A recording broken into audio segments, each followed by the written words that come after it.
the Eagles had 239 yards in total offense. The Eagles beat the 49ers because of a complete roster. Hassan Reddick was special. The defense was terrific. By the way, the injury to Purdy, that's a result of aggressiveness. The defense and them being able to wear a team out in the second half is what won that. I thought Hurts played terrible. I mean, he was 60% completion, 70% quarterback rating. I mean, if you take that 30-yard pass away, threw for 93 yards, I think he's hurt. And I think he's dealing with more pain and more issues than what the Eagles are leading us on to. Because he was great prior to the Chicago game. And now he's been injured. Still, the depth of the roster shows you why the Eagles, and like we said on May 10th of last year, why I thought they were going to Glendale. Garry Cobb heard me say that, and we appreciate him coming aboard. Garry, you think Jalen is more hurt than what is being perceived here? Because, I mean, look, the 49ers shut that offense passing game completely down. I thought some bonehead decisions by Kyle Shanahan. Dude, you get a 13-yard pass before the half, take a knee, go into half. You're down only 14-7. Instead, Johnson puts the ball on the ground. Eagles get another short field. They take it in. I'm like, still, again, give me your impression on how you saw this thing here. And again, I said it was the roster that won this ball game and that great defense. Well, I think ultimately that's what it was. I mean, I think, they basically were able to win with both the offensive line and the defensive line. They really both won. But it wasn't a good, Jalen didn't have a good game. I mean, he missed. I mean, AJ's got 6. He misses them. He missed other throws. It didn't seem like he was sure about where he was going with the ball. But he did the right thing in the fact that he wasn't sure. You don't turn the ball over and you're not going to lose the game. You think he's hurt, Garry? I think he's probably more hurt than he's made on. Yeah, I think that I don't know if it's a type of injury where the arm is with his throwing and everything, but I think that definitely the soreness and things. So I think that is somewhat true, but just not in sync. But I think it says something that they were able to win the game in spite of that. See, because they outplayed the Niners up front on both lines, both the offensive line and the defensive line. They won those battles, and that's why they won the game. It wasn't that their skill position people, really went out there and shined because they really didn't have big games. And, that play with Devonta early in the game, Devonta did the right thing, which is he was giving them, I guess, this means hurry up, Yep. And he gave them that, and they were able to, get that play called, and that way they covered up the fact that he didn't catch that ball and getting ahead of them. See, getting ahead of them, that proved to be a big move because it probably has something to do with, how aggressive Kyle Shanahan is because, on the play where he got hurt, he was holding the ball quite a while. So, they were looking for a big play. And the reason is because they had fallen behind. And that's, probably the reason for that. But I think ultimately they won the game up front. And the Eagles have a lot of depth of talent on their team. That is one of the things. They can keep all their guys fresh. And they had the defensive linemen going in and out, keeping them fresh. Now, with the talent they've got, it's very difficult to win the battle up front when your guys aren't able. You don't have that kind of depth, and you got to depend on certain people where either they have a big game or you don't get it done. And, Bosa carries that for the Niners. He's got to have a big game, every week for them.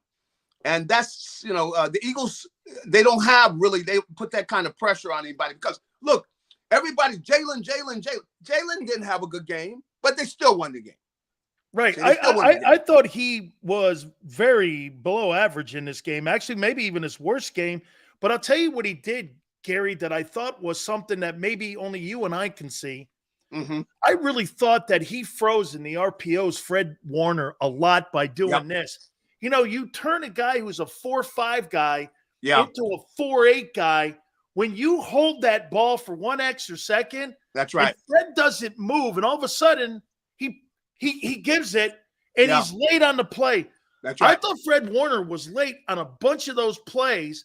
Yeah. And that maybe constituted a lot of that 148 yards on the ground, especially in the second half when they started wearing him out. So I kind of saw him, Fred was spying him, but he was actually spying Fred a little bit. That's right. That's right. And that's where, you got to give Jalen credit, because his decision-making, he, like I said, he was not outstanding when it came to throwing the football, but his decision-making, he's still playing a role, and he started running the ball more. And just the threat of him running, it really put the 49ers in a bind where you got guys non-committed, not sure what they're doing. Just, as you mentioned with Fred Warner.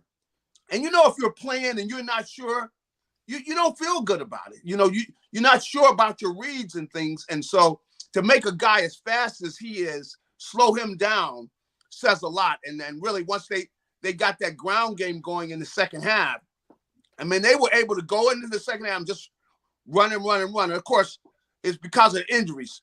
And with regards to injuries, some people say, oh, that's just a shame. And look, this is football, okay? It's not basketball. Mahomes is hurt. It's not baseball. I mean, hey, you got to deal with what you got. And they really made a mistake. They left Hassan Reddick, one-on-one on the tight end. Come on. Those tight ends can't block, especially a backup tight end. Come on. Gary, have you ever seen a guy? Gary, have you ever seen a guy explode like this from the middle of the Gary? I mean, I'm trying to think of a 6'1", 245-pound, 40 pound. I've never seen. He's destructive. I know. And I talked to him about it after the game, and I'm going like, man, like, dude, what are you doing? I mean, he's just, he got 3 sacks before you can sit down. I mean, how many games you look up? Reddick has already had 2 or 3 sacks, and you haven't even gotten comfortable in your seat before the game, and he's already started. And those plays, the hit, that really did it. Once he hit that kid, and who knows how the kid's arm. And Buddy Ryan was like this. In fact, I had some coaches in college were like this. If you get a young kid, you want to get hits on him early because it shakes him up. And they were able to get to him early. I didn't think it would get to the point where they knock him out of the game, basically, or not where he can't throw the ball. But a good hit on him, it really shakes a kid up.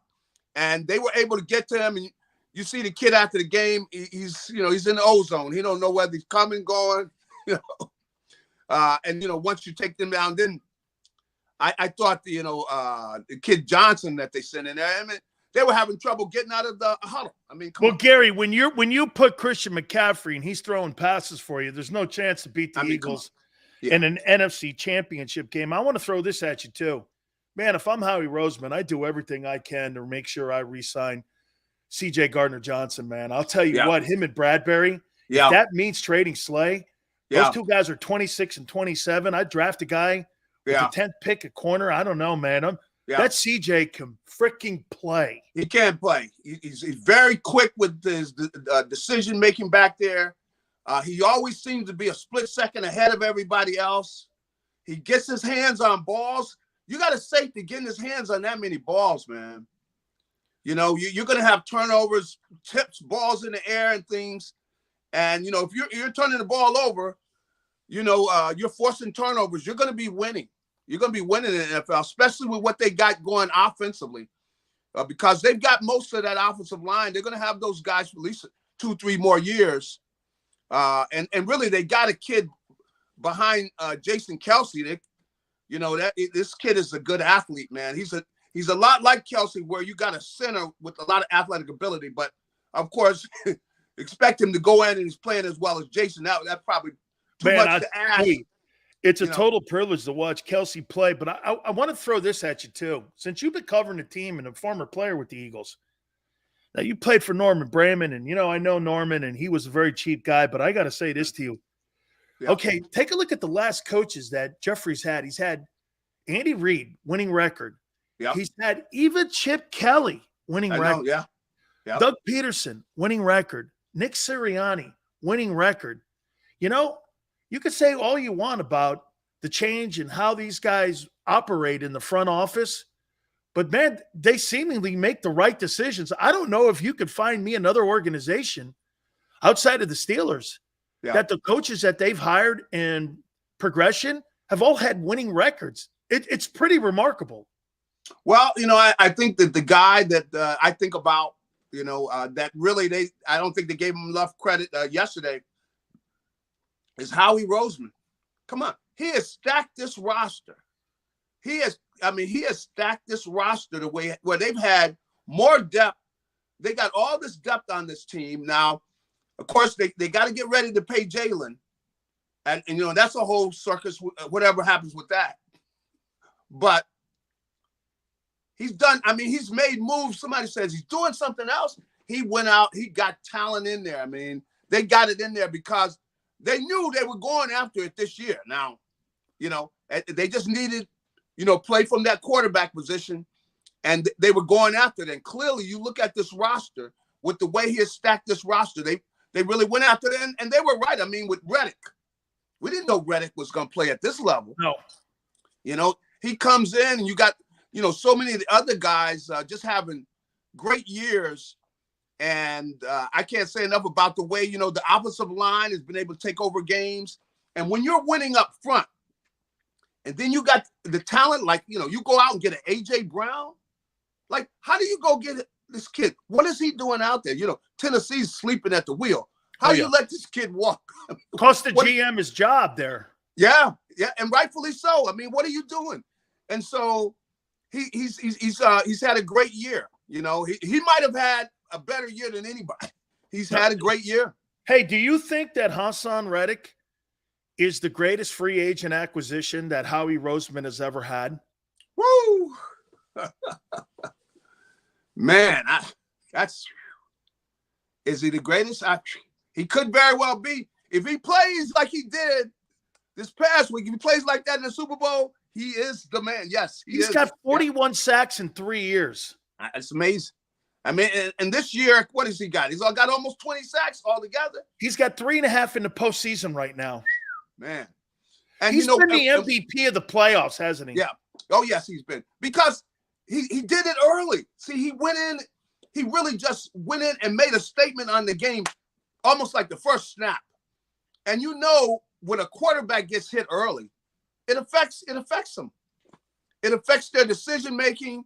It really unnerves them. And especially if you're talking about a kid that's just a rookie in there in a NFC Championship game, that's a lot to ask him, to be able to deal with that. So he really, I have to give him credit. I mean, he has been impactful, and that's what you want to do as a pass rusher, is to have an impact where it's not just the sack. It's that the fact that you really shake up the quarterback, because he feels like he's under the gun. So his head start going faster, where he feels like he got to get rid of the ball sooner and everything. And, you're not trying to knock a guy out of a game. But you know what they say about, a bunch of my coaches always said, hey, if we knock somebody out of the game, we knock them out of the game. And if you're looking for sympathy, you can find it in the dictionary. Yeah. Right on, man. Yeah. Right on. Garry, let me go here with you too here on this one. So, okay, all of this is said, and and by the way, I think personally, I don't think he's regressed. I think he's hurt. I think there's a rotate or something. Because even you and I were saying in the Chicago game, man, he's dumping passes in the basket and shit. And all of a sudden, these last 2 playoff games, he's not looked anything like it. So I'm going to take into consideration, and I'm going to give him the benefit that he's got to be injured. Now, with the cap, go ahead. He's kind of said it. He didn't come right out and say it, but he kind of said it. He said, I'm dealing with something. He made a point, tells you, I'm dealing with something. He came out and he said, I'm dealing with something. Everybody knows I'm dealing with something. I think he's got a rotator cuff injury. And he could very well. He could very well. And he said that I'm dealing with something. And I got to get in there. I got to do what I got to do. I got to be here for the guys and everything. And, you know, he's basically said that now. You know, you can read what you want into that. Oh, I think it's more, Gary. I mean, Yeah. I don't think you could go from being an MVP guy who's just absolutely one of the most undefensible guys to all of a sudden being a non-factor. Like, he was a non-factor in the NFC title game, except for a couple of the things technically wise, because he's so smart. Yeah. Other than, I mean, they kind of wore him out, but really the offense, nobody had a game. No. And I say he's got to be hurt. All that being said, the cap's only going up $16 million. Okay. It's going to go to 244. So that's not a huge increase with what we're talking about.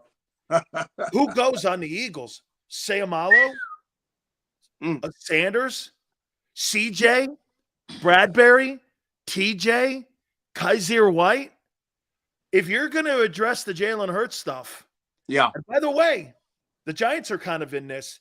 You know what the tag is for? And you can't tag him because he's got another year, so that's out. He's still got another year. It would only be an extension. What do you do now? You got 2 weeks to sit here because everyone else in that 2020 draft has been brought up, but him. What do you do?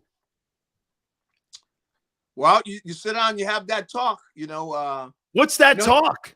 Well, the talk is, hey, he wants to win. So I think, you know, you sit down and you talk to him. You know, you see, Gary, my response to that would be, do you want to win?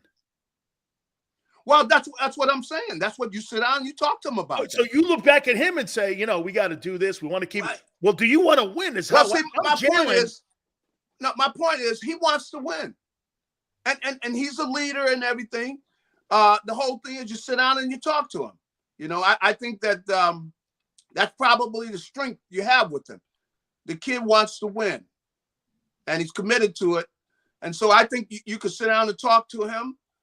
And you see where you go, and because I think he wants to win, and you can sit down. And I will say, you know, Howie's very good at, you know, he's worked magic before, you know, so we'll see where he's good with the numbers. Do you think he's apprehensive because of what happened with Wentz's deal?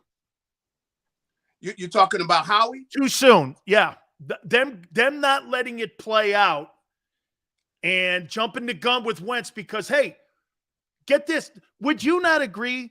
Jalen is almost in the same position that Carson was in 2017. Yeah, very similar position. Everyone in Philly was sold on Wentz. Yeah. But I think that I think Jalen probably has a stronger position because of the kind of solid personality he has. He's very solid, a leader for the team, and he's embraced this to where, you know, he's saying, hey, I'm the leader, I'm the one that makes the sacrifices and all this. This is what he's all about. So I think they believe that. That's why I say you sit down and talk to him about winning. You know, you talk to him about, you know, what needs to be done and everything. And I think that's where you can go with him. And I think that's one of the ways in which, you know, he's Carson wasn't talking like that. The way he talks and talks about leadership and all of that, you know, to where he makes it a point, you know, and I'm in there in the locker room, you know, when they like the media in there, and you can see things he's doing, you know, going and talking to different guys. You see, he's making a point. He's always looking at himself in that role that, hey, I'm not just the quarterback, I'm the leader. So I think you can sit down and you can talk to him because he wants to win. Finally here, Andy Reid. You know, there's dudes on the team that are there that Andy Reid drafted. I mean, Brandon Graham, I believe, Jason Kelsey, Fletcher Cox.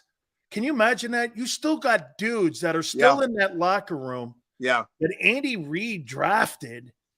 And there's people in the front office. Of course, the owner has great respect for him. Just your thoughts on Reid. Well, you know, the Reid Bowl here. I've always liked Andy. I mean, and you know, he's a football guy. He's married to football. He's into it. In fact, when I first met Andy, you know, he starts talking to me. He knows more about me than I realized because he grew up wanting to go to USC and play on the offensive line. So, you know, and we're very close to the same age. And so he knew, like, everybody that was going to USC, because that's where he really wanted to go. He was an offensive lineman just outside of, he was living, grew up in LA. That's right. He's a California guy. Yeah. And so he he got in there and ended up going to BYU, and he started learning the game. And that's what he came. He really learned the game, learned the passing game, and gradually he moved up. And he's a guy that loves the game and a good guy. I mean, he wants to win. He's probably going to put together a good game plan. And, of course, they got so close. They got so close in all the years he was here, and they just weren't able to get over the hump to win the whole thing. But, my goodness, 5, NFC Championship games, you're getting there knocking on the door year after year. So he's going to be excited about playing Philadelphia. I think, this is going to be a lot of fun for him. And so I look forward to seeing him down there. I want to show you one last thing before I let you go. Yeah. Look who sent me a book. Oh, my Bobby, huh? Hold on here. Wait. So, he signs it for me, and I go, yeah. So wait a minute, man. So how did you and Cobb get to Southern Cal? Why would you go that far away? And he goes, well, I wanted to play baseball. I go, Gary played baseball. Did you play baseball there too, Gary? I played some, not a lot. Hey, people don't realize Cobb could have been a spectacular baseball player. He's one of the most gifted baseball players on the East Coast back in his day. And people don't realize about Bobby V. I know. Bobby V was one of the most recruited players in football. That's right. In history. I saw they had like 285 offers. I know. Did they want him to take over OJ? Yeah, that's right. They wanted him to take over from OJ. That's right. That's what they were thinking of, having him be that guy back there where he's running the ball 30, 40 times a game. They would definitely wanted him. How'd you get to SC? Well, Wayne Fonts had East Coast offers. Wayne Fonts came back there for me, and I talked to talking to a lot of the other teams and everything, but at that time, USC was, they were special, they were special, and I wanted to go ahead and see if I could play with what was regarded as the best, and then of course, if you can play there, you can play at the next level. So my boy Batman loved you. Yeah, and the other thing was the baseball. See, I really wanted. I'm planning on playing baseball, but the way it winds up, football is so big at USC that even though baseball was great, they had a great baseball program. Right, huge. Football just too. Del Rio played. Just so big, and so then we had a change in coaches. We went from McKay, who wanted me to play baseball. He was the athletic director, but John Robinson, he was just a football coach. So he said, "No, hey, I want you out there for spring practice." So it's right in the middle of the baseball season. So it really kind of, Gary, I tried that shit with Jimmy Johnson. I said, I'm going out for baseball. Ron Frazier wants me to play. I played in the Cape Cod League, Yeah. The Mets Ballantyne put me up in the Cape Cod League. Then I played in Alaska, Yeah. So I go to Jimmy. I go, hey, look, man, Ron Frazier wants me to try out. He looked at me. He went, that ain't happening, kid. He goes, all of us were baseball guys in the Northeast. We were right. Football dudes, man. That's right. Hey, Gary, this week's going to be great, as is next. I appreciate your analysis. Thank you so much, my friend. All right. Hey, have a good one. You got it. The great Garry Cobb. All right. Let's just take it to the top of the hour here, Tone, because we just got a couple minutes here. Some people are still saying that Jalen Hurts played great in the NFC Championship game. Where? He was terrible. Eagles going to Super Bowl. Dual threat. Yeah, no, he looks it. Yeah, he has been terrible in the postseason. Terrible. Jalen Hurts is hurt, in my opinion. He has. He's been hurt. And I think we're going to see another surgery in the offseason. Dual threat. Second year in a row surgery won't last. Not sustainable. Remember I said that. That's another key to the game too, Charles. Absolutely. No turnovers.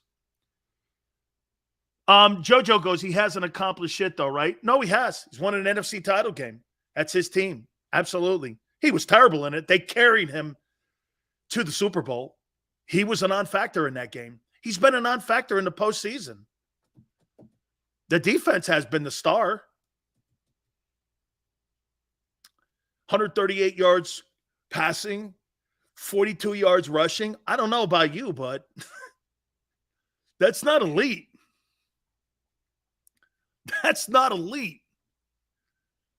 There's nothing elite about Hurts in the postseason so far. Zero. Show what was elite? The gift the refs gave him? He would have had 93 yards passing, and what was the other stat? 42. He would have 93 yards passing and 42 rushing. Elite. 50 million? Shit, Josh Johnson almost did that. Hey, dude, that team carried Hurts to the Super Bowl in that NFC title game. Carried him because he's hurt. He's hurt. He is. Jalen's been the engine almost all year except for the playoffs. He's playing hurt. It's commendable. It's kind of what Mahomes is, but if they don't have Mahomes on the field, they're not winning. Yesterday, Gardner Minshew could have won that game against the 49ers. Why? They didn't throw the ball. All they had to do was hand it off. Gardner Minshew could have won that game yesterday. When Christian McCaffrey's throwing the ball, Niners have no chance. I completely tweeted that out. As soon as Purdy went out, I said, this game is not winnable for San Francisco. You're not beating the Philadelphia Eagles with backup quarterbacks. You're not. Ball control was a factor, Forte says. How can it be when you're 5 of 15 on third down? You were 5 of 15 with the great Hurts offense. You had 120 yards passing, really 93. How are you controlling the game? Where did you beat the 49er defense up? Where? 148 yards rushing? Probably, yeah, because most of it was in the second half. They stymied you in the first. Okay? Not saying Hurts has a good game, but don't you think Minshew played those linebackers would have teed off stills? Tone, I don't think they would have let Minshew throw the ball. They didn't have to. They didn't have to. They would not have. If they weren't going to let Jalen Hurts throw the ball in that game, why would they let Minshew? Once the quarterback was out in San Francisco, they could beat the Eagles. Were so good roster-wise, as I have said, they beat them one-dimensionally. They didn't beat them in a passing. Nobody had anything passing-wise. Zero. They were a one-dimensional football team. Tone, were the Philadelphia Eagles a one-dimensional football team in the NFC Championship game on Sunday? Yes or no? Were they? Yes or no? You at least have some common sense here. I mean, they were one-dimensional. But again, they were not going to have high turnover plays, which are passing plays. They didn't need it. They didn't need it. He wasn't dual threat, Eric. He was one threat. Run. He didn't throw the ball. He was 60%. Had 122 yards throwing, 93, really. And by the way, how does Kyle Shanahan not see Devonta Smith doing this, knowing that he even thinks the ball hit the ground? Kyle Shanahan had so much shit going through his head. Stupid. All right. Hour 3. The AFC Championship game, Andy Reid, I want to talk about him, a little more on Sirianni. Reset everything. Please hit the like button. Keep it here on the